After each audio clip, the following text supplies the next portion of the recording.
हरे कृष्णा।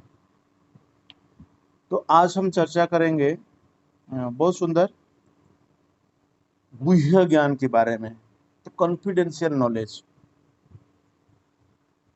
तो भगवद गीता में 3 तरह के ज्ञान दिया गया है। गुह्य, गुह्यतर और गुह्यतम, अर्थात कॉन्फिडेंशियल, मोर कॉन्फिडेंशियल और एंड में मोस्ट कॉन्फिडेंशियल। तो गुह्य ज्ञान में से जो कॉन्फिडेंशियल नॉलेज है, जैसा कि हमें हमारा कोई कॉन्फिडेंशियल बात अगर किसी को बताना चाहते हैं, जिसे हम ट्रस्ट करते हैं उसे हम बताते हैं। विदाउट ट्रस्ट हम किसी को भी नहीं बताते। तो भगवान कृष्ण कहते हैं कि इदम तुते गुह्यतमम प्रवक्ष्यामि अनसूयवे। तो भगवान ने एक कंडीशन पहले देखा कि अर्जुन जो है अनसूयवे, अर्थात अर्जुन भगवान को ईर्षा नहीं कर रहा है। गीता में 18 चैप्टर भगवान कहते हैं कि हाँ, जो ईर्षाणु है उससे भगवत ज्ञान नहीं देना चाहिए। तो भगवान कहते हैं कि आप अनसूय, तो क्वालिफिकेशन टू हियर कृष्ण कथा मीन्स हु इज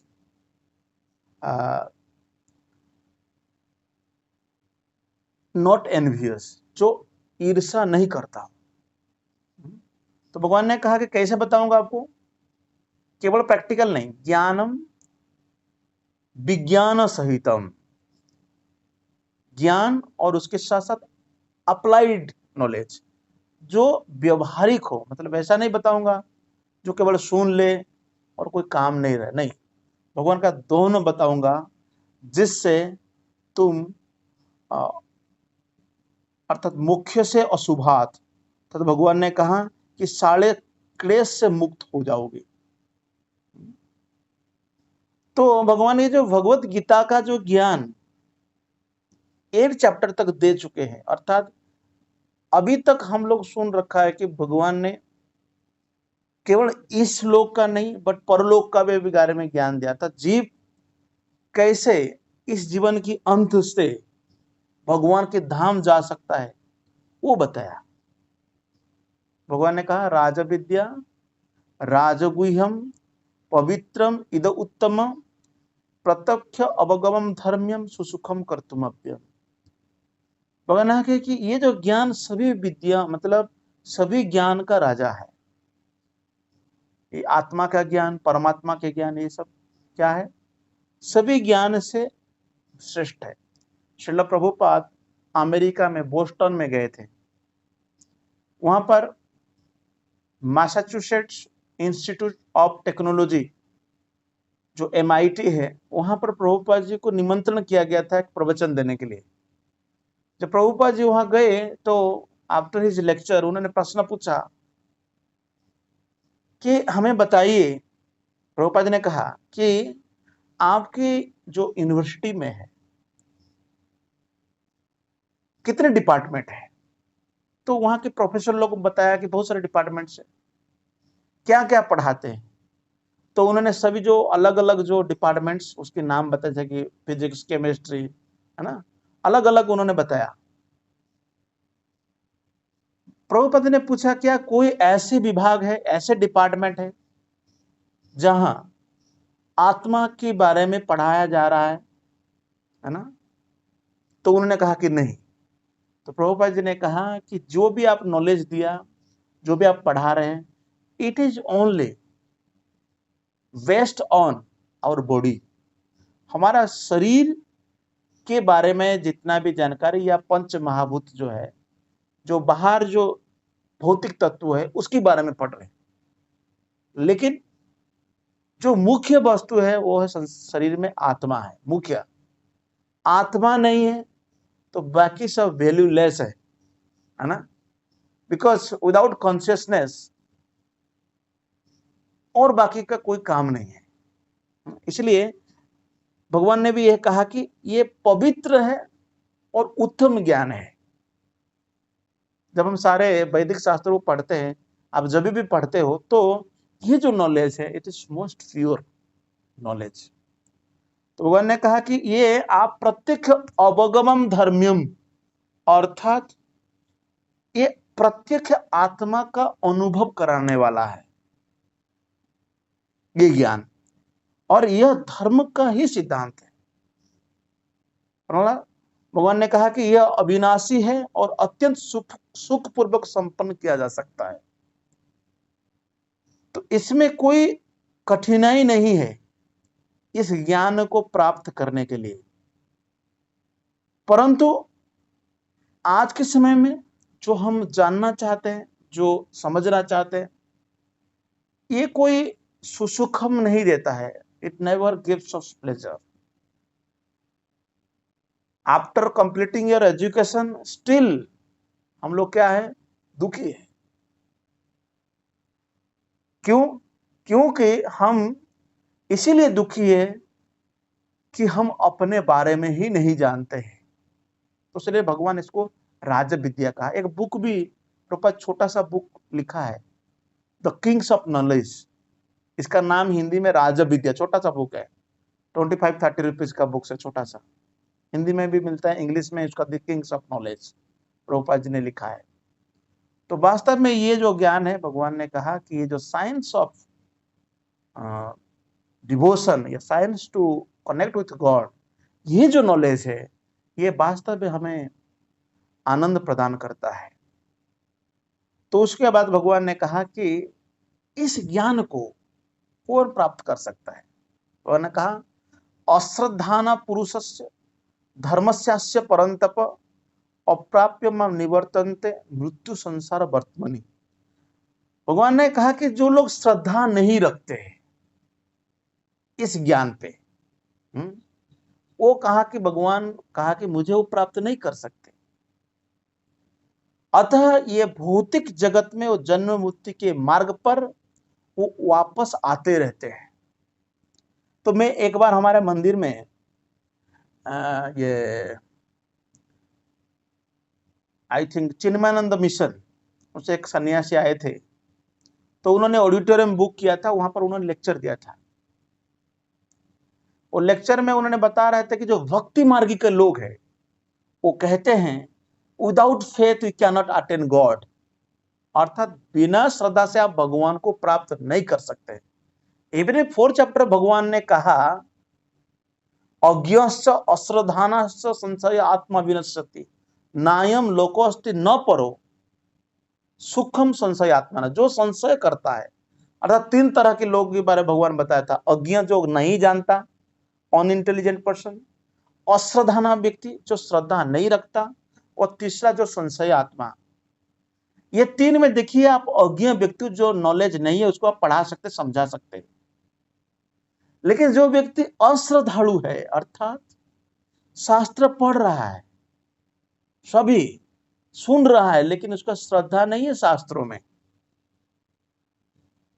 और तीसरा बहुत डेंजरियस है, जो पढ़ गया है, भगवद्गीता कंप्लीट कर चुका है, लेकिन वो क्वेश्चन पूछ रहा है, उसके मन में क्वेश्चन आ रहा है, हाँ कृष्ण भगवान है कि नहीं, he has a doubt about Lord Krishna's position, then he the most dangerous person, that is called संशय आत्मा। वो डाउट है। तो भगवान ने कहा कि जो अश्रद्धालु व्यक्ति, वो व्यक्ति भगवान पर विश्वास नहीं करता, इस नॉलेज के बारे में या ये ज्ञान में अश्रद्धा नहीं था, वो व्यक्ति फिर संसार में आता रहता है। तो भगवान ने कहा कि जब भगवान शिव माता सती को उपदेश दिया, उन्होंने कहा, भगवान को प्रसन्न करने के लिए उन्होंने श्लोक उच्चारण किया, यथा तरोर्मूल निषेचनेनम तृप्यन्ति तत्स्कंद भुजोपशाखा। जैसे एक पेड़, वो पेड़ का जड़ में हम पानी देते हैं, तो पानी देने से तत्स्कंद भुजोपशाखा, उसका स्कंद, भुज मतलब जो भी टहनी, पत्ता, उसका ब्रांचेस है ना, ये सारे को जल पहुंच जाता है। Actually water reaches to every parts, और वो पेड़ हरा भरा रहता है। तो उसी तरह प्राणो अपहरश्च यथा इंद्रियाणाम, जैसा कि इंद्रियां, जैसे हम खाना खाते तो अगर पेट में, आंतड़ी में खाना पहुंच जाता है तो फिर द एनर्जी एक्चुअली वहां से हम सारे शरीर को पहुंच जाता है और शरीर फिट रहता है। तो यह कहा गया तथैव सर्व अर्हरणम अच्युतेजा, अर्थात उसी तरह भगवान कृष्ण का पूजा करने से सारे देवी देवता प्रसन्न हो जाते हैं। यह है प्रोसेस, यही श्रद्धा रखना चाहिए। तो इसलिए श्रद्धा जो है कृष्ण भक्ति में सबसे सर्वश्रेष्ठ उपाय है। Faith, fast is faith. Faith हम ब्लाइंड फेथ नहीं बोल रहे हैं कि कोई बस आंख बंद करके आओ और कृष्ण भगवान है, ये गीता का ज्ञान श्रेष्ठ है, आंख बंद मत करो। But after reading, after completing Bhagavad Gita, समझने के बाद कोई ऐसा फिर नहीं सोचना चाहिए हमें पढ़ने के बाद भी मुझे डाउट है, ऐसा नहीं होना चाहिए। तो इसीलिए यहां पर कहा गया है कई तरह के लोग श्रद्धा रखते हैं किंतु भगवत तथा गीता जैसे शास्त्रों उसे कृष्ण का पर्याप्त ज्ञान प्राप्त नहीं हो पाता कई लोगों का ऐसा श्रद्धा से। इसलिए हमें पूर्णतः श्रद्धा रखना होता है। उसके बाद भगवान ने थोड़ा मैटर के बारे में बताया, माया तथा इदम सर्वम जगत अव्यक्त मूर्ति नाम, अर्थात ये संपूर्ण जगत जो है ये भगवान ने कहा ये मेरे अव्यक्त रूप है, अर्थात ओन मैनिफेस्टेड फॉर्म। मैंने पहले भी दूसरे स्कंद भागवत का जो पहला चैप्टर का रिव्यू किया था उसमें भी सुखदेव गोस्वामी पूरे विश्व ब्रह्मांड एक विराट पुरुष का उन्होंने वर्णन किया। तो उस विराट पुरुष में हर चीज को आप देख सकते हैं जो कि भगवान की एक अंश है। तो यहां पर भगवान कहते हैं ये अव्यक्त रूप है और समस्त जीव मुझ में किंतु मैं उनमें नहीं हूं। भगवान ने कहा सभी जीव भगवान के अंदर है लेकिन भगवान सभी में नहीं है, ऐसा आप समझ सकते हैं। तो प्रभुपाद जी ने एक लेक्चर दिया था कि एनर्जी ऑफ कृष्णा जो हम देखते हैं, हम तीन बताते हैं, ओमनीपोटेंस, ओमनी प्रेजेंट और ओमनीसिएंट, ये तीन कहते हैं। मतलब भगवान पोटेंट है, सभी शक्तिमान है। ओमनीसिएंट मतलब हर जगह पर है, ओमनी प्रेजेंट सभी जगह, और ओमनीसिएंट हर चीजों को धारण करके रखे। ये तीन चीज बोलते हैं इंग्लिश में।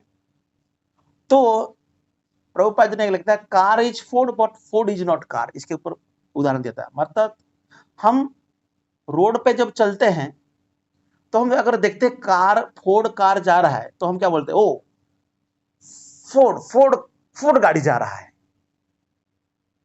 But really this is Ford, Mister Ford नहीं, Mister Ford is now in Mayapur या समवेयर, कहीं और छुट्टियां मना रहा है, परंतु हम देखने से क्या बोलते हैं, फोर्ड इज गोइंग फोर्ड, लेकिन वो फोर्ड का एनर्जी है, वो रियली फोर्ड नहीं है, फोर्ड का एक जस्ट एनर्जी है ना। तो उसी तरह भगवान ने ये कहा कि भौतिक जगत में जो भी आप देख रहे हैं एवरीथिंग बिलोंग्स टू हिम। इसलिए ईशोपनिषद में कहा गया है ईशावास्यम इदम सर्वम यत्किंचित जगतम जगत, इस जगत में एवरीथिंग जो भी आप देख रहे हैं इट बिलोंग्स टू गॉड। तो भगवान ने वहां पर कहा है कि तेन त्यक्तेन भुंजिता, तुम्हें जो शेयर में मिला है, मतलब अगर सपोज एज ए इंडिविजुअल आपको अगर 10 एकड़ जमीन मिला है, 2 करोड़ पैसा मिला है कुछ, है ना, यू बिकम सेटिस्फाइड, उसी में संतुष्ट रहो। आप ये मत करो डोंट एनकरेज अदर्स प्रॉपर्टी जाकर के। तो ये हमको उपनिषद शिक्षा देता है, कस्यचित् गृढ़ मा धनः, दूसरी के धन के प्रति डोंट गो एनक्रोच। तो ये हमारी शिक्षा है। तो भगवान कहते हैं कि तथापि ये मेरे द्वारा उत्पन्न सारी वस्तुएं मुझ में स्थित नहीं रहती। भगवान ने कहा मेरे योग ऐश्वर्य को आप देखिए, यद्यपि मैं समस्त जीवों का पालक भरता हूं और सर्वत्र व्याप्त हूं, लेकिन मैं इस विराट अभिव्यक्ति का अंश नहीं हूं, क्योंकि मैं सृष्टि का कारण स्वरूप हूं। भगवान ने कहा भूत भुन्न च भूतस्त ममात्मा भूत भावना। इसके बारे में दूसरे स्कंद भागवत में जब भगवान ब्रह्मा जी को उपदेश देते वो कहते हैं, देखिए एक साधारण तो उदाहरण देता हूं, भगवान ने भी इसी उदाहरण के माध्यम से ब्रह्मा जी को समझाया था, यह आसानी से समझ सकते हैं। देखिए हमारे शरीर में जल है, वायु है ना, और फिर हमारे शरीर में अग्नि भी है, आकाश भी है, भूमि अनल वायु खम मन आप, ये जो 5 जो तत्व है हमारे शरीर के अंदर, ये बाहर भी है कि नहीं? बाहर भी जल है, लेकिन हमारे शरीर का जल अलग है, वो बाहर का जल अलग है। तो उसी तरह कि ये जल के साथ वो जल मिल नहीं रहा है, तो उसी तरह भगवान जो है इस संसार में हर कण में है, लेकिन भगवान ही इज ए पर्सन, ये दोनों अलग अलग। इसलिए कहा, भगवान ने कहा भिन्न प्रकृति अष्टधा, ये जो है ये भिन्न है, मुझसे सेपरेट है, आप इंक्लूड नहीं कर सकते हैं, इसलिए ये दोनों एनर्जी है। तो भगवान ने उदाहरण दिया इसके बारे में यहां गीता में भी, यथा आकाशो स्थितो वायु सर्पत्रोगो महान, अर्थात वायु आकाश में है, लेकिन ये दोनों सेपरेट है ना। तथा सर्वाणि भूतानि मस्तानि उपधारे, उसी प्रकार समस्त प्राणियों को मुझ में स्थित जानो। वायु आकाश के अंदर है लेकिन मिला नहीं हुआ है, तो सेपरेट है। उसी तरह तो फिर भगवान ने कहते हैं कि हे कुंती पुत्र, हे अर्जुन, कल्प का अंत होने पर सारे प्राणी, जितना भी हम लोग थे ना, 84 लाख योनि जो प्राणी है, भगवान ने कहा मेरे प्रकृति में प्रवेश कर जाते हैं। इसको मुस्लिम लोग कायनात कहते हैं, यूनिवर्स, या उन्होंने कयामत कहते हैं उसको। लेकिन उनकी कयामत जो है, अगर मैं बता दूं, हमारी शास्त्रों के अनुसार गणना की जाए, उनकी कयामत का और हमारे जो एक्सप्लेनेशन है थोड़ा सा डिफरेंस है, काफी थोड़ा डिफरेंस है। मैं बताता हूं आपको। जैसा कि भगवान ने कहा कि जैसा कि भगवान की जो ब्रह्मा जी की एवरी डे 1 डे में 1000 चतुर्युग होता है। 1000 चतुर्युग 14 मनु बदल जाते हैं 1 डे में, मतलब दिन का लिए, रात भी ऐसा 1000 चतुर्युग होता है। तो एक चतुर्युग मतलब कहीं समय होता है, it is we can not count, हम गिन भी नहीं सकते। तो ब्रह्मा जी का जो ये जो 1 डे में शाम होता है, एक आंशिक प्रलय होता है, उस प्रलय में सारे जीव नष्ट हो जाते हैं। तो यहां पर यही भगवान कह रहे हैं कि भगवान कहते हैं सारे प्रकृति मेरे प्रकृति में प्रवेश करते हैं, और अन्य कल्प के आरंभ होने पर मैं उन्हें अपनी शक्ति से पुनः उत्पन्न कर देता हूं। ये डिजोल्यूशन चलता रहता है, प्रलय चलता रहता है, लेकिन जब ब्रह्मा जी की 100 साल हो जाता है, ब्रह्मा जी के 100 ईयर्स पूरी हो जाता है ऐसा, तो उसके बाद एक कंप्लीट डिवास्टेशन होता है, और वो महाप्रलय है। उसके बाद तुरंत फिर सृष्टि नहीं होता, it takes so much time, ऐसा शास्त्रों में वर्णन किया गया। खैर ये एक लॉन्ग ड्यूरेशन ऑफ टाइम के बारे में जो वर्णन किया जा रहा है, आजकल तो हमारा छोटा बुद्धि से हम 5 साल का 10 साल का प्लान बनाते हैं, है ना। हमारा गवर्नमेंट ऐसा प्लान बनाता है, यार हम लोग ज्यादा से ज्यादा ये 100-200 साल की बात सुनते हैं। अभी का रिसेंट हिस्ट्री, हम लोग इतना अभी परेशान है। हमारा बुद्धि से एक बड़ी सोच जो हमारा मुनि ऋषियों ने दिया था बहुत समय से, कल्प के बाद कल्प के बारे में चर्चा, ये कौन करता है? तो इसलिए यहां पर बताया कल्पाख्या पुनस्तानी कल्पदौ विसृजामि हम, भगवान इस तरह वर्णन किया। लेकिन ये संपूर्ण जो विराट जगत आप देख रहे, ये कृष्ण भगवान की अधीन में है, it is control by him. और भगवान कहते हैं ये उन्हीं की इच्छा से ही बारंबार स्वतः प्रकट होता है, और उन्हीं के इच्छा से ही अंत विनिष्ट हो जाता है, इट इज हिज विल। प्रभूत ग्रामम इमम कृष्णम अवसम प्रकृति बसात, अर्थात प्रकृति के शक्ति से ये इस तरह मैनिफेस्ट होता है। तो कभी कभी लोग जब वैदिक शास्त्रों के बारे में चर्चा करते हैं, विचार करते हैं, तो उनकी चर्चा में ये लोग इतना डिटेल बात नहीं करते। रिसेंटली जो अबू धाबी या सऊदी अरब, वहां पर उन्होंने रामायण और महाभारत उनके सिलेबस की करिकुलम में डाला है रिसेंटली। तो उन्होंने पढ़ाएंगे क्या, थोड़ा बहुत पढ़ाएंगे, महाभारत में ऐसा है, रामायण में ऐसा है। पहले तो लोग गलत सलत बताते थे, बाकी अभी थोड़ा फैक्ट फिगर से बताएंगे, हाँ महाभारत ऐसा घटना हुई थी, पुनर्जन्म होता है ना। इस तरह के जो अदर रिलीजन के बारे में वो लोग पढ़ाएंगे थोड़ा। लेकिन खैर हमारी भारत में भी जब भी पढ़ाते हैं तो इतना डिटेल नहीं पढ़ाते हैं। जब तक कोई भक्तों से नहीं सुनता है तब तक इसको क्लियर ही अंडरस्टैंडिंग नहीं आता है। तो भगवान इसलिए गीता में इतना डिटेल बता रहे हैं हाउ ही क्रिएटेड। मैं बुल्डाना गया था, बुल्डाना में कुछ बच्चों को मैं पूछ रहा था हाउ द क्रिएशन हैपेंड। वो बच्चा बता रहा था मुझे, हाँ 6 दिन में गॉड ने बनाया और 7वां दिन छुट्टी मार रहा है। जी हिंदू चाइल्ड, हिंदू या ना हिंदी बैकग्राउंड से है, लेकिन वो घर में कभी नहीं पढ़ा। वो एनसीईआरटी वो जो बुक्स पढ़ के वहाँ का सिलेबस से उसको वो सब ज्ञान देते, लेकिन हमारी ये नॉलेज कभी नहीं देते। ये कभी भी हमारे नॉलेज को ऐसा बताते भी नहीं। तो इसलिए कहा कि भगवान ने कहा कि ये सारे जो कर्म है मुझे नहीं बांध पाते, लेकिन हम लोग कर्म का रिएक्शन से बंध जाते हैं। यहाँ पर we get the reactions of the karma. तो भगवान कहते हैं उदासीन बदासीन असक्तम तेसु कर्मसु, फिर भी इन सारे भौतिक कर्म से सदैव विरक्त रहता हूं। तो भगवान जो है आत्माराम है, अर्थात हर कार्य यहाँ पर अनासक्त होकर करते हैं। और भगवान ने एक बहुत महत्वपूर्ण श्लोक दिया। जो स्टेटमेंट है ये स्टेटमेंट सभी के लिए बहुत महत्वपूर्ण है।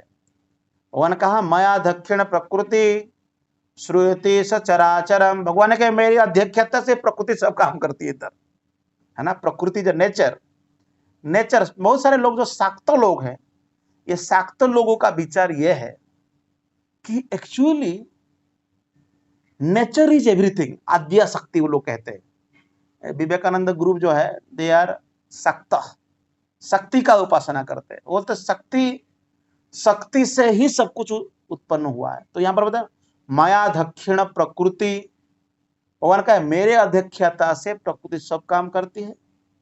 और यहां पर सारे चर तथा अचर प्राणी भगवान इस प्रकृति उत्पन्न करती है, और इसके शासन में यह जगत बारंबार सुजित और विनष्ट होता रहता है। जगत भी परिवर्तित है, यहाँ क्रियाशील होता है।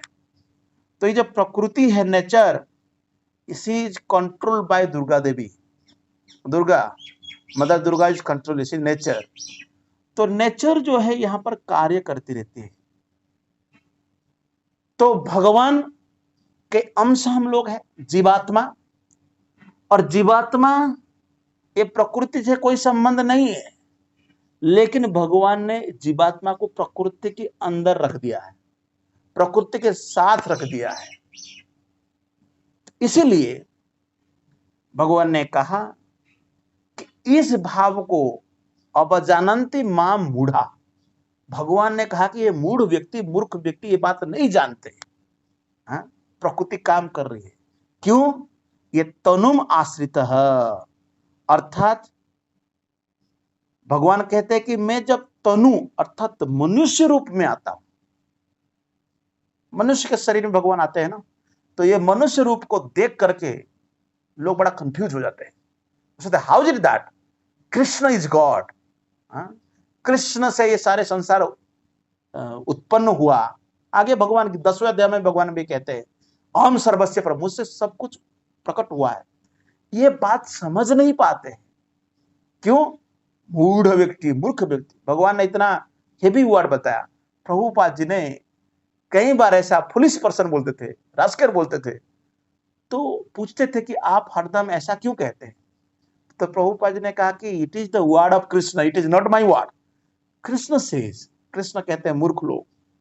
क्यों? कहते हैं कि परम भाव अजानंत मम भूत महेश्वर। भगवान ने कहा कि मेरे दिव्य अवस्था को नहीं जानते। हाँ, मेरा ट्रांसडेंटल पोजीशन में इस तरह स्थित हूं, इस बात को ये नहीं जानते हैं। इसलिए श्रीमद् भागवत में पहला स्कंद में ये बात बताया। सुत गोस्वामी ने कहा, कृतवान कीड़ कर्माणि सहरामेण केशव अत्यंत अतिम अर्त्यानि भगवान गूढ़ कपट मानुष। अर्थात भगवान कृष्ण ने बलराम के साथ मनुष्य की भांति क्रीड़ा की और इस तरह भक्षण रूप में उन्होंने अनेक अतिमानवीय कार्य किए। इस बात को साधारण व्यक्ति नहीं समझ पाते, तो इसलिए ये बहुत महत्वपूर्ण है। भगवान ने इस बात कहा। फिर भगवान ने कहा, जो लोग मोहग्रस्त है और जो आसुरी तथा नास्तिक विचार के प्रति आकृष्ट रहते हैं, इस मोहग्रस्त अवस्था में उनकी मुक्ति का आशा, उनके सकाम कर्म तथा ज्ञान का अनुसार सभी निष्फल हो जाते हैं। तो इसलिए मोहग्रस्त अवस्था में, जैसे कि हम लोग जो है मोहित रहते हैं, मतलब तमस, तामिश्र, अंधतामिश्र, मोह, महामोह, ये 5 मैंने बताया था, 5 के अंदर जकड़े हुए हैं, है ना। तो और फिर हम लोग क्या है, उसी तरह के विचार से आश्रित नास्तिक विचार के प्रति हम लोग आकृष्ट होते हैं। आप देखे होंगे, जब इतनी अच्छा से एक्सप्लेन किया जाता है श्रीमद् भागवत गीता भागवत का, लेकिन कान में नहीं प्रवेश करता है। लोग देखो, इतनी प्रचार हो रहा है ना, लेकिन लोग इसको नहीं समझते। जहां पर नास्तिक विचार का हो, भगवान नहीं है, भक्ति नहीं करना है, ये सब बकवास से जब बात कर रहे हैं, तो वहां कितने लोग, करोड़ों लोग वहां पर सुन रहे हैं, उसी विचार के प्रति वो आकृष्ट है। सुखदेव गोस्वामी 10वें स्कंद भागवत में यही वर्णन किया है कि जो लोग इस तरह टीका टिप्पणी करते हैं, ये शाम के समय जो जुगनू ना, जुगनू छोटा जो कीड़ा है, लाइट देता है थोड़ा थोड़ा, हाँ, उसके शरीर से थोड़ा बहुत आलोक या लाइट निकलता है, वो जुगनू सोचता है, actually I am giving light to the people, the darkness is now dissipated, सोचता है। पर जब तक चांद नहीं आता तब तक अंधेरा नहीं जाता है, आलोक नहीं आता है। उसी तरह तथाकथित टीका, तथाकथित नास्तिक विचार की पुस्तक, साहित्य, ये कोई लाभ हमें नहीं देता है। ये उस जुगनी की तरह है। फिर भगवान ने इसी के बाद भगवान भक्तों के बारे में बताया। भक्त कैसे है? भगवान ने कहा, जो महात्मा है ये देवी प्रकृति आश्रित है, अर्थात देव कार्य में सदैव जुड़े हुए हैं और भजन अनन्य मनसो, भजन सदैव करते हैं, अनन्य भाव से भजन करते हैं। प्रभुपाद जी ने भजन के बारे में कहा, केवल प्रभु के, कृष्ण की भजन होता है। कभी कोई लोग बोलते हैं कि हम लोग देवी भजन करने चल रहे हैं, नहीं, वो सब संगीत हो सकता है, और कुछ भजन तो केवल भगवान के लिए नाम है, और भजन कंटिन्यूस होता है। भजति अनन्य मनसो, भगवान ने कहा, ज्ञात्वा भूत आदि अव्ययम, अर्थात ये सृष्टि का उद्गम है कृष्ण, ये सृष्टि से पहले ही कृष्ण, और भगवान कृष्ण कभी भी नाश नहीं होते, ये जान करके वो कृष्ण का भक्ति में। प्रभुपाद जी कहते, कभी कभी लोग महात्मा किसी को भी बोल देता है आजकल, ये भी महात्मा, वो भी महात्मा। महात्मा रबर स्टांप लगाने से नहीं होता है, कार्य से होता है। जो सदैव कृष्ण का नाम स्मरण कर रहा हो, कृष्ण का कथाओं को दूसरे को बता रहा हो, कृष्ण के बारे में दूसरे को उपदेश दे रहा हो, जो इस कार्य में जुटा हुआ हो, वो है महात्मा। भगवान प्रभुपाद जी लिखते हैं कि महात्मा अपने ध्यान को कृष्ण के अतिरिक्त अन्य किसी और नहीं ले जाता, क्योंकि वो भली बातें जानता है, कृष्ण ही आदि परम पुरुष, समस्त कारण के कारण है, वो जानता है। एक भक्त ने प्रभुपाद जी के पास आया और कहने लगा कि स्वामी जी, आप आयुष्य भर कृष्ण नाम का स्मरण किया, कृष्ण कीर्तन किया, अंत समय में आपको ये पता चला कि कृष्ण भगवान नहीं है, तो आप क्या करोगे? प्रभुपाद जी ने पूछा, मैं एक प्रश्न पूछता हूं आपको, आप बताओ, अगर पता चले कृष्ण भगवान है तो तुम जो जिंदगी भर कृष्ण नाम जप नहीं किया, कृष्ण के उपदेश को नहीं सुना, तुम्हारा क्या होगा?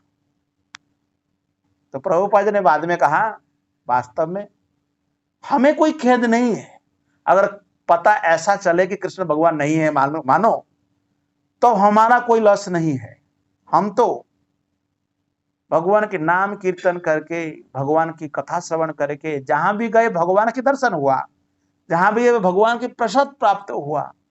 तो भगवान की इतना अच्छा सुंदर जब हमारा वातावरण रहा, एनवायरमेंट इज गुड, बहुत सुंदर, कोई हमारा ज्यादा कोई जरूरत नहीं है, हम हरदम खुश रहा, आनंदित रहा, तो ये हमें लाभ है। ये महात्मा प्रभुपाद जी, भगवान ने यही महात्मा और महात्मा के कार्य के बारे में भगवान थोड़ा डिटेल भी बताया। भगवान ने कहा, सततम कीर्तयन्तु माम, महात्मा सदैव कीर्तन करते हैं। एक बार बॉम्बे के कमिश्नर ने एक लिखा कि ये जो हरे कृष्ण कीर्तन कर रहे हैं जब रोड पे, ये सब निसाइंस है, अर्थात ये केवल एक भावुक कार्य है, ये सब कोई थोड़ी बड़ी काम है कि भगवान के नाम कीर्तन करना थोड़ी बताया गया। हाँ, ये सब बंद कर देना चाहिए। तो प्रभुपाद जी ने एक लेटर लिखा था बॉम्बे के भक्तों को, कहा आप लोग जुलूस निकालिए, और प्रभुपाद जी ये कोट किया था इस श्लोक, सततम कीर्तयन्तो माम ये जना परिपासते। तो यहां पर भगवान ने कहा कि जो महात्मा लोग हैं ये सतत कीर्तन करते हैं, नित्य कीर्तन करते हुए दृढ़ संकल्प के साथ प्रयास करते हैं, और भगवान ने कहा मुझे नमस्कार करते हुए भक्ति भाव से निरंतर मेरी पूजा करते हैं। तो भगवान ने कहा कि ये भगवान की स्टेटमेंट है, सततम कीर्तन करना है, भगवान ने कहा है, तो ये भगवत गीता का वाणी है, इसलिए सततम कीर्तन करना है। तो सततम कीर्तन करना बड़ा आज के समय में हम लोगों के लिए बद्ध अवस्था में कठिन होता है, लेकिन श्रील प्रभुपाद जी कृपा से ऐसा सिस्टम दिया गया है, मॉर्निंग टू नाइट आप इस कृष्ण चेतना में बाय प्रैक्टिस कर सकते हैं। इसलिए कहा गया devotional service in practice, practice में आपको इसलिए जप करने के लिए कहा जा रहा है। प्रैक्टिस इसलिए everyday read, everyday here, practice है ना। ये क्योंकि ये जो प्रैक्टिस मेक्स ए मन परफेक्ट, ये प्रैक्टिस करने से हमें परफेक्ट होंगे। बाकी कोई प्रैक्टिस को, क्रिकेट में प्रैक्टिस करने से अगर बल्ला घुमाना नहीं आता, हम प्रैक्टिस कितना भी करें थोड़ा तकलीफ होगा, क्योंकि कई चीजें हमारा नहीं है। कोई क्रिकेटर का भी गाना नहीं गाया, गाना गाने वाले अलग, खेलने वाले अलग, दौड़ने वाले अलग, पॉलिटिशियन अलग। इसमें practice makes a man perfect नहीं है। प्रैक्टिस सभी के लिए है, जो परफेक्ट करता है वो भक्ति, सभी के लिए भक्ति अनिवार्य है, सभी भक्ति कृष्ण के लिए भक्ति कर सकते हैं। तो भगवान ने कहा कि चलो जो सततम कीर्तन नहीं कर पाते, फिर भी अन्य लोगों के बारे में बताते हैं। उनके ज्ञान यज्ञ न चापी अन्य यजते माम उपासते, अन्य लोग जो ज्ञान का अनुशीलन करते हैं और इसी तरह यज्ञ में लगे रहते हैं, वे भी एकत्वेन पृथक्त्वेन, भगवान ने कहा कि भगवान की पूजा अनेक अद्वैत रूप में करते हैं। इनके भगवान ने यहां पर सांख्य योगियों के बारे में बता रहे हैं, और विविध रूपों में तथा विश्व रूप में भी करते हैं। अर्थात जो ज्ञानी व्यक्ति सत्वगुणी में है, वो लोग भी भगवान की पूजा करते हैं, डायरेक्टली इनडायरेक्टली किसी भी प्रकार से को लोग भी करते हैं, है ना। तो इसीलिए भगवान ने कहा, फिर बाद में कहा कि जो यज्ञ करते हैं एकत्वेन पृथक्त्वेन बहुधा विश्वतो मुख, अर्थात ये यज्ञ के बारे में फिर भगवान कहा कि अपने बारे में थोड़ा फिर भगवान ने प्रवचन दिया। ये 9 चैप्टर में भगवान ही बताया, कोई क्वेश्चन नहीं। 9 चैप्टर भगवद्गीता में कोई क्वेश्चन नहीं अर्जुन का, अर्जुन केवल सुन रहा है, क्वेश्चन एक भी नहीं है, भगवान अपने बारे में ही बता रहे हैं, है ना। तो भगवान इसलिए कह रहे हैं कि अहम कर्तृ अहम यज्ञ, मैं ही कर्मकांड हूं, है ना। वेदों में 3 बताया गया, कर्मकांड, उपासना कांड और ज्ञान कांड। जो कर्मकांड में जन्म मरने के बाद ये करो, पाप किया तो ये करो, वो करो, है ना, ये सब कर्मकांड में आता है। भगवान ने कहा मैं ही कर्मकांड हूं, मैं ही यज्ञ हूं और पितरों को दिया जाने वाला तर्पण मैं ही हूं। औषधि, दिव्य ध्वनि, घी, अग्नि तथा आहुति, ये मैं सब हूं। और वास्तव में कृष्ण सभी कुछ है ना। मंत्रोहम अहम एवाज्यम अहम अग्निर अहम मृतम, ये सब कुछ कृष्ण। 17 नंबर अध्याय में भी मैं जो रिव्यू किया था उसमें लास्ट में कहा गया जो भी यज्ञ, यज्ञ करता, यज्ञ में वस्तु, ये सबको सत कहा जाता है, अर्थात ये कृष्ण के संबंध में है, इसलिए सत है। तो फिर भगवान ने कहा कि पितामह अहम अस्य जगतो, इस विश्व ब्रह्मांड का पिता मैं ही हूं। तो प्रभुपाद जी कहते थे कि कई बार लोग प्रयास करते टू बिकम पेरेंट्स, माता पिता बनने के लिए, लेकिन बहुत लोगों का बच्चे नहीं है, आपको मालूम है कि नहीं, बहुत लोगों का संतान नहीं है। वो ट्राई करते हैं, मेडिसिन खाते हैं, डॉक्टर के पास जाते हैं, वहां पर आजकल टेस्ट ट्यूब बेबी करना चाहते हैं, नहीं तो सरोगेट मदर करना चाहते हैं, नहीं तो किसी से गोद लेना चाहते हैं, लेकिन खुद से नहीं होता। तो भगवान कहते ही पिता अहम अस्य जगतो माता धाता पितामह, अर्थात भगवान माता भी है, उसकी पालन करने वाला है, दादाजी भी है, सब कुछ है, वन पर्सन। लोगों को ये थोड़ा, जब ऐसा बात होगा तो लोगों को how is that one person become everything. Yes, Krishna is everything, has an absolute truth. पितामह वेद्यम पवित्रम ओमकारो, वेदों में जो है पवित्र है ओमकार है, और रुख साम यजुर्वेद, ये सारे जो ग्रंथ है मैं ही हूं, है ना। भगवान ये सब बताया अपने बारे में। और प्रभुपाद ने बहुत बार कोट किया एक श्लोक, ये वाला, गति भर्ता प्रभु साखी। गति, गति मतलब हमारा लक्ष्य। मनुष्य का लक्ष्य क्या होना चाहिए? भगवान को प्राप्त करने के लिए। इसलिए चैतन्य चरितामृत में कृष्णदास कविराज गोस्वामी चैतन्य महाप्रभु के बारे में एक श्लोक लिखा, अगति ही गतिर्नत्वाम, उस श्लोक में थोड़ा भूल रहा हूं, श्री कृष्ण चैतन्य लिखितम अस्यम प्रेम भक्ति प्रदायते, ऐसा कुछ है श्लोक।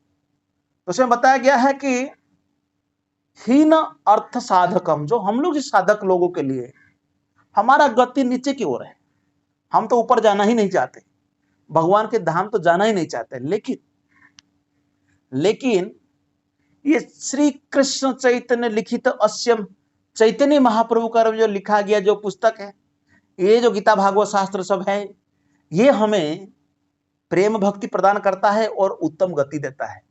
तो यहां जो है लक्ष्य है कृष्ण, गति भरता हमारा मेंटेन कृष्ण करते हैं, प्रभु भी है और हमारा साक्षी विटनेस भी है, निवास शरण स्थली और अत्यंत प्रिय मित्र है Krishna. He is the best friend in our life.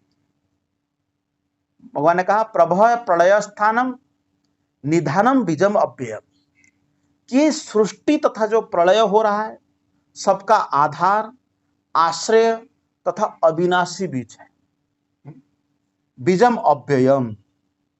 फिर भगवान ने कहा कि मैं ताप प्रदान करता हूं, actually Krishna gives light, heat.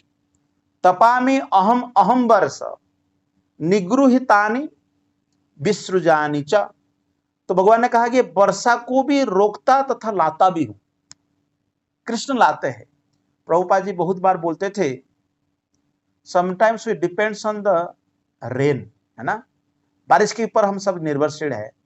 और विदर्भ एरिया में तो बारिश नहीं होता है, काल मुझे बता रहे थे सो मेनी सुसाइड्स उस एरिया में होता है। तो यहां बताया गया यहां पर कि वास्तव में ये जो बारिश होता है ये भगवान की कृपा से होता है। हम साइंस में पढ़ते हैं it will cut the trees, pollute the environment, तो क्या होता है? बारिश नहीं होता है, ऐसा हम साइंस में पढ़ते हैं। नेचुरली कई जगह में तो अच्छा भी पेड़ है, सब कुछ अच्छा है, लेकिन फिर भी बारिश नहीं होता है उधर। क्यों? क्योंकि जब लोग पापमय कार्य करते तो बारिश नहीं होता है। भगवान यहां पर इसलिए कहते हैं निगृहामि विसृजामि च, और अमृतम चैव मृत्युश्च सत च असत अहम अर्जुन। तो भगवान का मैं अमरत्व हूं और साक्षात मृत्यु भी हो। इसलिए Krishna wants to protect, no one can kill, कोई नहीं मार सकता। 1943 में कलकत्ता में बॉम्बिंग कर रहे थे, तब Japanese they were doing bombing. तो बॉम्बिंग जब हो रहा था, प्रभुपाद उस टाइम कचौड़ी बना रहे थे। प्रभुपाद जी बताते हैं कि मैं कचौड़ी बना रहा था, बम ऊपर से गिर रहा था। बहुत लोग वहां नीचे से अफरा तफरी मचा था, लोग भाग रहे थे, लोग मर रहे थे भी। तो प्रभुपाद जी ने कहा, अगर बम गिर के मुझे मरना है तो एक बम गिरेगा, मैं मर जाऊंगा। वो कृष्ण मुझे मारना चाहते हैं तो क्या एक बम गिर जाएगा ऊपर से, और कृष्ण नहीं मारना चाहते हैं तो फिर बम गिरने वाला नहीं। तो इसलिए भगवान कहते हैं मैं मृत्यु हूं, आत्मा तथा पदार्थ या सत्य तथा असत दोनों मुझे ही में है। गीता में दूसरे अध्याय में भगवान ने कहा आत्मा जो है सत है और ये शरीर असत है ना। ये शरीर क्योंकि असत मतलब कुछ समय के बाद ये चला जाता है, लेकिन आत्मा अविनाशी है। इसी के बाद भगवान ने जो साधकों के बारे में वर्णन किया, साधक लोग कहां जाते हैं।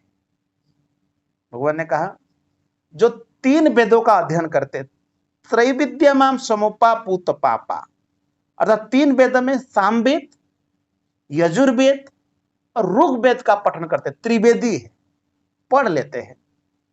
ये लोग अपने आप को शुद्ध करके स्वर्ग लोक में जाते हैं। यज्ञ रिष्ट स्वर्ग गर्ति पार्थयंती, ये लोग सदैव चाहते कि हम स्वर्ग में, हेवन में जाएंगे। और इस दुनिया में बता दूं कि पूरी दुनिया में आखा जो रिलीजियस पीपुल है, ये सभी हेवन जाना चाहते हैं। क्यों? स्वर्गों में थोड़ा आनंद लेंगे, वहां थोड़ा, है ना, इसलिए वो जाते हैं। नंदन कानन में घूमेंगे, वहां बारूणी मद पिएंगे, समरस, इस तरह। तो भगवान ने कहा कि ते पुण्यम आसाद्य सुरेंद्र लोका, ऊपर की लोगों में बहुत प्रकार की सुविधाएं हैं। इसलिए आज भी हमारी वैज्ञानिक लोग पहुंचे कि नहीं पता नहीं, परंतु फिर भी वहां रहना चाहते हैं। यदि वहां के इंफॉर्मेशन के बारे में इनको केवल धूल मिल रहा है और वहां केवल ना कोई आदमी रह नहीं सकता ऐसा ज्ञान है, लेकिन फिर भी ये लोग जाना चाहते हैं। They are spending millions and billions of dollars. परंतु शास्त्र वर्णन किया गया यहाँ पर पुण्यम आसाद्य सुरेंद्र लोक, अपने पुण्य के बल पर वो ऊपर के लोक में रहते हैं।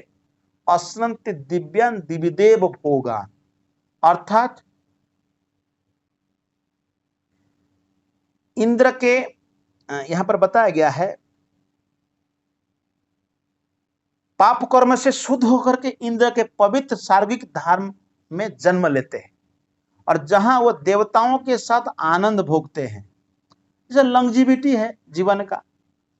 लेकिन जिन लोगों का यह विचार है कि हम स्वर्ग जाएंगे और वहां पर आनंद लेंगे, बहुत साल तक रहेंगे, लेकिन रियलिटी यह है कि वहां परमानेंट नहीं है। तो भगवान कहते हैं तेतम भुक्त्वा विशाल लोकम, उसको भोग करने के बाद जब पुण्य क्षण हो जाता है, मर्त्य लोकम विसंति, मर्त्य लोक में फिर लौट के आना पड़ता है। तीसरे स्कंद भागवत में स्वयं कपिल मुनि ने जीव कैसे ऊपर से नीचे गिरता है उसके बारे में वर्णन करते हैं।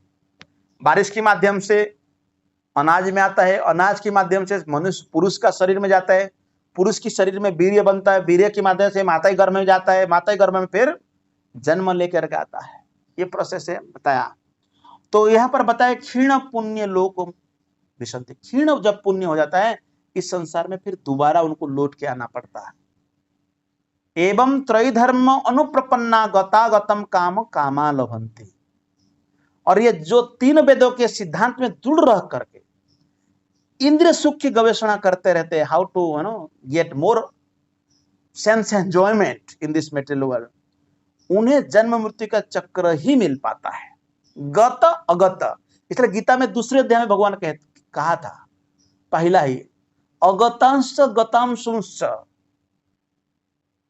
नानुशोचित पंडित। हे अर्जुन, तुम पंडित जी से बात कर रहे हो, लेकिन गता मतलब जो चले गए, जो अगत जो आने वाले हैं, उनके लिए पंडित लोग कभी भी सोचते नहीं। वो जानते हैं कि मृत्यु से केवल शरीर का बदलाव हो रहा है। तो इसलिए भगवान ने कहा कि अनन्य चिंतय तुम, इसलिए इसको जान करके भगवान कंक्लूजन दे रहे हैं, यजना पर्युपासते तेषाम नित्यम अभियुक्तानाम योगक्षम भाम्यम। जो अनन्य भाव से मेरा भक्ति करता है, उसका जो नहीं है मैं उसको प्रदान करता हूं, जो जरूरी है उसको देता हूं, और जो है उसके पास उसी का मैं रक्षा भी करता हूं। तो इसलिए हे अर्जुन, जो लोग अन्य देवताओं की जो भक्त है, यहां पर भगवान ने 3-4 श्लोकों में अन्य देवताओं की भक्ति के बारे में बताते हैं, अर्थात जो सूर्य चंद्र इनकी भक्ति करते हैं, अला देवी शिव दुर्गा इसकी, तो वो कहते हैं कि ये अपनी अन्य देवता भक्त यजंते श्रद्धायान, ये भी श्रद्धापूर्वक भक्ति करते हैं, लेकिन ये अविधि पूर्वक भक्ति करते हैं, डायरेक्टली नहीं करते हैं, त्रुटिपूर्ण ढंग से करते हैं, और इसलिए इन सभी को भी मैं फल प्रदान करता हूं। भगवान ने कहा कि सभी यज्ञों का भोगकारी कौन है? मैं हूं, कृष्ण है। तो कृष्ण गीता में 5 नंबर अध्याय में अंतिम में यही बोलते हैं कि जो यज्ञ, हम लोग जो बात कर रहे हैं यज्ञ के बारे में, भोक्ता नाम यज्ञ तपस्या, सभी यज्ञ का एक्चुअली भोग कृष्ण करते हैं, वो ही, बाकी तो हम लोग उनको ऑफर करते हैं। अतः जो लोग न तो माम अभिजानाति तत्वेन अतः स्वसंति च, तो भगवान ने कहा कि अगर जो ये नहीं जानते हैं, तो भगवान कहते अब जानते, जो इस बात को नहीं जानते कि मैं भोग करता हूं बोल के तत्व में, भगवान ने कहा तत्वेन, वास्तव में नहीं जानते हैं, अतः च्यवन्ति ते, अर्थात ये नीचे गिर जाते हैं, इनकी कोई प्रगति नहीं होता है, ये वही देवताओं को भक्ति करते हैं। और यहां पर भगवान क्लियर कट बताया किसकी भक्ति करने से कहां जाओ, ये क्लियर है। लेकिन भगवत गीता की हाथ में लेकर के जो लोग प्रवचन देते हैं, वो कहते हैं कि किसी का भी पूजा कर लो, फल वही मिलेगा, लक्ष्य वही है, वो गलत में है। भगवान यहां पर ये बताने के बाद बोलते हैं अविधि पूर्वक तो था पहले, फिर अभी भगवान बता रहे हैं कि देखिए, यान्ति देवव्रता देवान, जो देवताओं की उपासना करते हैं वो देवलोक में जाते हैं। यान्ति पितृव्रतान, जो पितरों को पूजा करते पितृलोक में जाते हैं। भूतानि यान्ति भूतेज्या, जो भूत पिशाच का पूजा करते वो भूत पिशाच बनते हैं।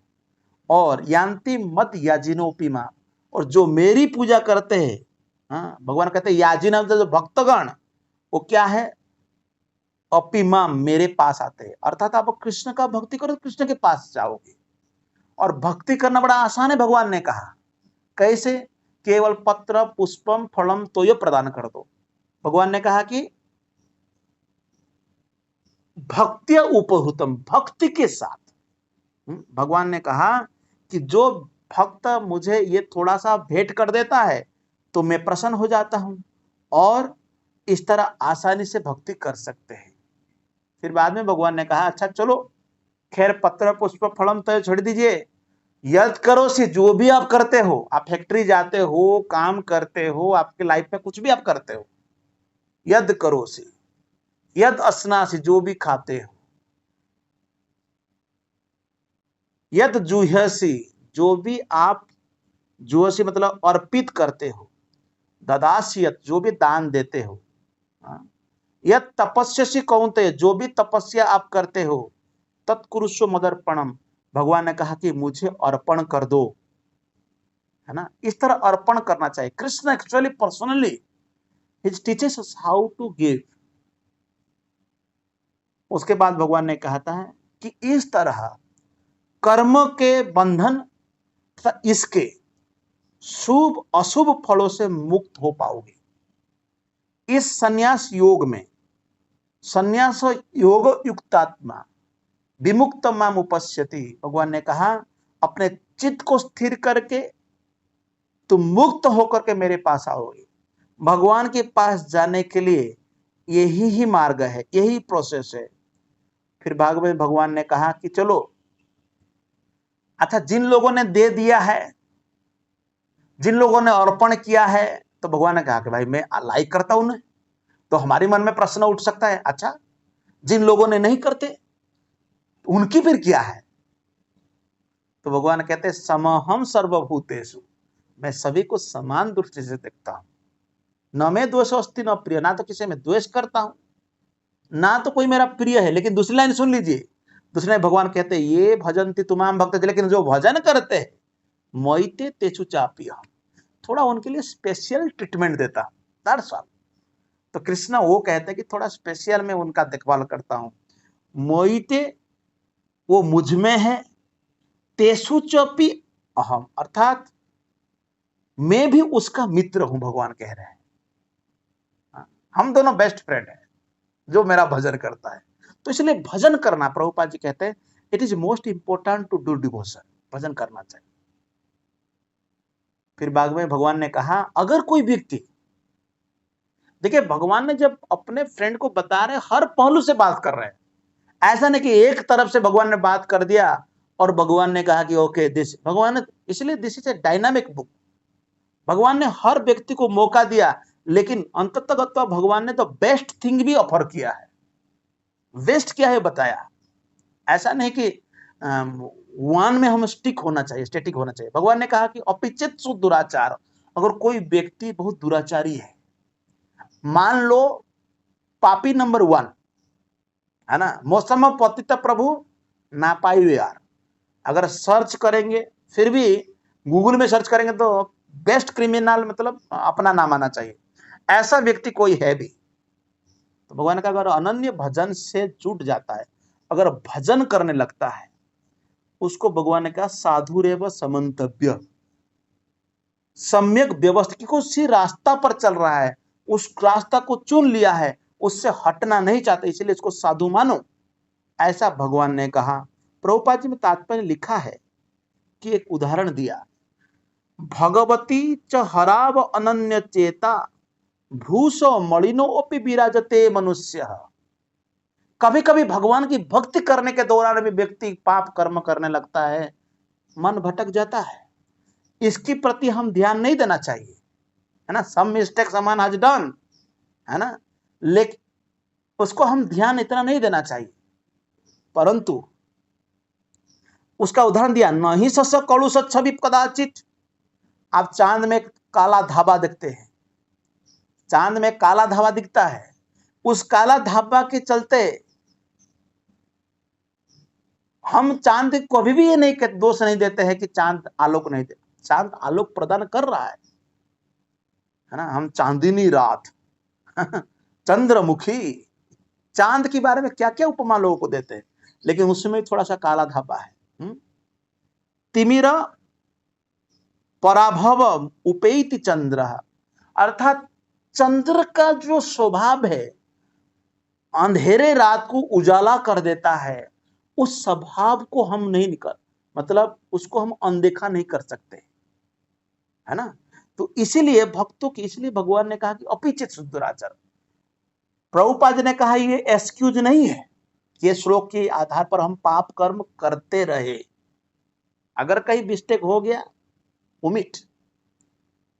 फिर भगवान ने कहा कि किप्रम भवति धर्मात्मा स्वच्छति निगच्छति कौन्तेय प्रति जानाहि न में भक्त। भगवान ने कहा कि हे अर्जुन, आप डिक्लेयर कर दो, बता दो लोगों को जाकर के कि मेरे भक्तों का कभी विनाश नहीं होता है। Be a devotee you will be never perished, आप सदैव रहेंगे। उन्होंने कहा कि वो तुरंत धर्मात्मा बन जाता है। ऐसे बहुत उदाहरण हुए शास्त्रों में जो कि भक्ति मार्ग को स्वीकार करके शुद्ध हो गए। यहां तक सुखदेव गोस्वामी दूसरे स्कंद में एक श्लोक में उन्होंने गिन दिए हैं इन लोगों के बारे में, किरात, हूण, आंध्र, पुलिंद्र, पुलकसा, आभिर, संभुत, जवन खसादय, अर्थात जो मिड़च जवन, मंगोलियन, ये जैसा कि आप देखेंगे ये जो जनजाति लोग, वनवासी लोग हो, है ना, ऐसे लोग जो कि पाप कर्म, आप देखो उनके जीवन में कुछ भी वो खाते हैं, है ना, कोई धर्म कर्म नहीं है, लेकिन उन लोगों के बारे में भी बहुत सुखदेव गोस्वामी वर्णन किया। शुद्ध्याति तस्मात् प्रभु विष्णवे नमः, कि हे भगवान, आपके नाम उच्चारण कर लेने से इनका भी उद्धार हो जाता है, ये लोग भी शुद्ध बन सकते हैं। और इसकी जीता जागता उदाहरण है श्रील प्रभुपाद जी के प्रचार से आज अफ्रीकान, अमेरिकन, चाइनीज, रसियन जो लोग विधर्मी, क्षणधर्मी, अपधर्मी इस सब को फॉलो कर रहा था, ये लोग भी शुद्ध हो गया, ये लोग भी भक्त बन गया। इसलिए स्वच्छति निगच्छति अर्थात धर्मात्मा बन जाते और स्थायी शांति को प्राप्त करते हैं। शाश्वत शांति, भगवान ने कहा कि शाश्वत शांति को प्राप्त कर जाते हैं आपसे खाली भक्त बनने से। इसलिए प्रीवियस कंडीशन को मत देखो। इसलिए वैष्णव का जाति क्या कर्म था ये देखने से कोई मतलब ही नहीं हमें। हमारा तो कार्य यह है कि वैष्णव इस कार्य में जुटा हुआ कि नहीं, दर्शन। तो भगवान फिर अर्जुन को कहते कि हे अर्जुन, जो लोग पाप योनि के हैं, अर्थात जिन लोगों को ये शास्त्र पढ़ना या शास्त्र के प्रति रुचि नहीं है, कौन कौन है? स्त्रीय, वैश्य तथा शूद्र। कहा गया है इन लोगों का ज्यादातर शास्त्र के प्रति रुचि नहीं होती है। तेपी यान्ति पराम गति, ये भी परागति को प्राप्त कर जाते हैं, है ना। भारत में संस्कृति में यहां पर तक मौका दिया गया है कि माताओं को भी उद्धार होने के लिए। आपको बता दूं, अब्राहमिक रिलीजियन में स्त्रियों को एक भोग वस्तु के रूप में मानते हैं। वास्तव में स्त्रियों की जो स्वभाव है संसार के प्रति आसक्ति होना, यह अच्छा है। अगर आसक्ति नहीं होगे, बच्चा पैदा किया है फेंक दिया उधर, नहीं, बच्चा जन्म लेने का उसको प्रेम करना चाहिए, उसको गोद में, मतलब उस तरह की लगाव होना चाहिए। That attachment should be there. इसलिए कहा गया अतः सुत क्षेत्र सुत आप्त वित्त, इसमें स्त्रियों की अटैचमेंट होना अच्छा है, पुरुषों को अटैचमेंट होना नहीं चाहिए। पुरुषों का इतना ज्यादा अटैचमेंट होगा तो फिर समस्या है। तो इसलिए भगवान ने कहा कि इनका भी उद्धार हो जाता है। द्विज बंधु मतलब जो लोग अच्छे परिवार में जन्म ग्रहण किए लेकिन शास्त्रों में कोई रुचि नहीं है। फिर भगवान ने कहा किम पुनः ब्रह्मणा पुण्य भक्त्या राजस्यत था अनित्यम असुखम लोकम इमं प्राप्य भजस्वमा। भगवान ने कहा कि फिर धर्मात्मा ब्राह्मण हो, भक्त हो, राजर्षियों के लिए तो क्या कहना है, ये तो लगे रहते हैं। और अर्जुन को बोल रहा है तुम तो राजर्षि हो, तुम तो भक्ति करते हो। तो इसलिए के अनित्यम असुखम लोकम इमं प्राप्य भजस्वमा, इस लोक को प्राप्त किए हो लेकिन ये अनित्य है, परमानेंट नहीं है, इसीलिए भजन करो, है ना। तो हम सभी का ये कार्य भजन करना है, अनित्य असुखम लोकम। और लास्ट में भगवान अंत में कहते हैं, बहुत प्रसिद्ध श्लोक है, मनमना भव मद्भक्तम मद्याजी माम नमस्कुरु। भगवान ने कहा कि तुम सदैव मेरा चिंतन करो, मन मना, सदैव चिंतन करो, मन को मुझ में मेरा चिंतन करो, मत भक्त, मेरा भक्त बनो, मद याजी, मेरी ही उपासना करो, पूजा करो, माम नमस्कुरु, मेरा नमस्कार करो। भगवान का माम एव एस्यसि, इससे करने से, एवं मतलब निश्चित रूप से पाओगे। क्या पाओगे? युक्ता एवं आत्मानम मत प्राणम, अर्थात मेरी भक्ति में अनुरत होकर के। भगवान ने कहा तुम मेरी भक्ति में अनुरक्त होकर के मुझे ही प्राप्त कर जाओगे। इस श्लोक के ऊपर डॉक्टर राधा कृष्ण ने भी टीका किए हैं अपने बुक में, इंग्लिश वाला वर्जन में। तो उसमें वो लिखते हैं actually Krishna is not demanding, Krishna is not speaking personally, but within Krishna that soul is speaking. Prabhupada ने कहा कृष्ण और within Krishna, what is the difference?